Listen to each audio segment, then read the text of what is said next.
বাড়ি থেকে বলেছিল যে ইঞ্জিনিয়ারিং করতে। তো অনেক কান্নাকাটি, অনেক ঝগড়া, অনেক খাওয়া দাওয়া বন্ধ, অনেক রাতের ঘুম না করে তারপরে ভাবলাম যে ফিল্ম মেকিং বা একদম মিডিয়া রিলেটেড কিছু একটা নিয়ে পড়বো। তো অনলাইনে দেখতে দেখতে হঠাৎ করে আইলিটের ব্যাপারে জানতে পারি। এইখানেই প্রথম শুরু হয়েছিল, এই স্টুডিওতেই অ্যাজ আ সিনেমাটোগ্রাফার তো ঢুকেছিলাম।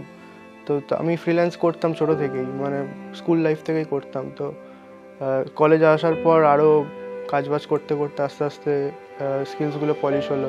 বিভিন্ন রকম ইভেন্টস তো কভার করি, ফার্স্ট ইয়ার সেকেন্ড ইয়ার অবধি পুরো করেছি। তারপরে ধরো এই লাস্ট ফিল্মটাই আমাদের যেটা বানানো হলো মানে কলেজের জন্যেই, মানে প্রজেক্ট, তো ভ্রমর তার নাম ছিল।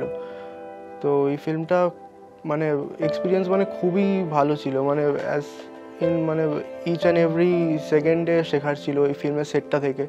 মানে ফিল্ম প্রোডাকশান থেকে শুরু করে সিনেমাটোগ্রাফি ডিপার্টমেন্ট থেকে শুরু করে ডিরেক্টোরিয়াল ডিপার্টমেন্ট, অ্যাক্টর অ্যাক্ট্রেস সবাইকে নিয়ে যে মিলেমিশে কাজটা, ইন হাউস যে কাজটা বেরিয়েছে আমাদের এত কম বাজেটে, সেটা ওয়াজ আনএক্সপেক্টেড।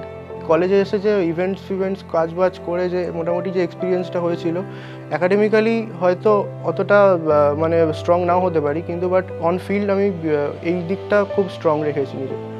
তো মানে handling a team of 150 people at a time, 200 people at a time, I faced these things.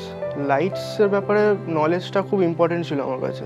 মানে এই কলেজে এসে এই ফিল্মের প্রজেক্টগুলো করতে করতে লাইট সেন্স এত মানে আগের থেকে অনেক বেটার হয়েছে। আমি তো বলতে পারবো না কোনোদিনও যে আমি পুরোটা শিখে গেছি লাইটের ব্যাপারে। হয়তো আজ অবধি দাঁড়িয়ে এই লাস্ট 3-4 বছরে আমি হয়তো 1% শিখেছি, বাট যতটা শিখেছি ততটা is enough for me right now.